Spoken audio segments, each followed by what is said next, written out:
UN Security Council states its position towards Sudan.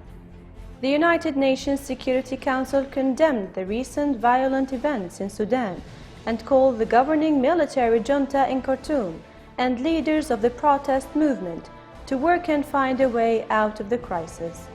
The Council called in a statement issued unanimously to stop violence against civilians immediately, as it also stressed the importance to uphold human rights.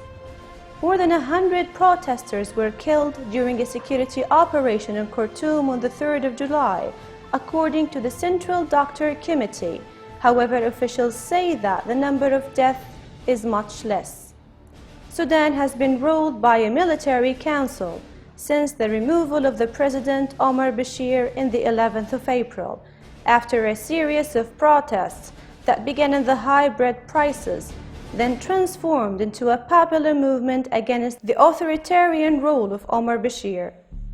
A campaign of civil disobedience was launched last Sunday after a week of bloody attack to the sit-in before the General Command of Military Forces headquarters in Khartoum, causing the death of tens.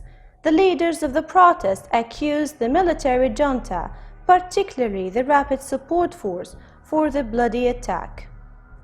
The leaders of the protest movement agreed to stop the sit-in and the resumption of negotiations with the military junta after the Ethiopian mediation.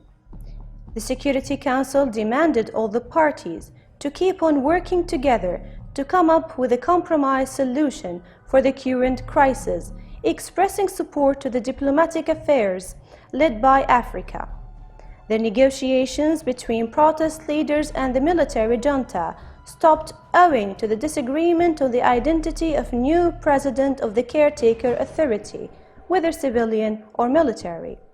The UN supports the African Union in its attempt in returning Khartoum to the civilian role. The Security Council will discuss the Sudanese crisis during a meeting on Friday that will focus on the joint peacekeeping between the UN and the African Union in Darfur. The Ethiopian mediator Mahmoud Dreyer said that Sudanese parties agreed on keeping the deliberations on forming a transitional council as agreed.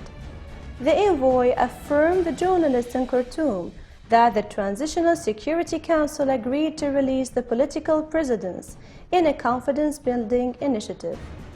Hurriya and Taghyir movement, leading the public movement, in turn announced suspending the sit-in and raising political strike until further notice. Hurriya and Taghyir movement announced in a statement, it is possible to suspend the civil disobedience and political strike temporarily to rearrange the situation whereby the resistance continue greater and harder.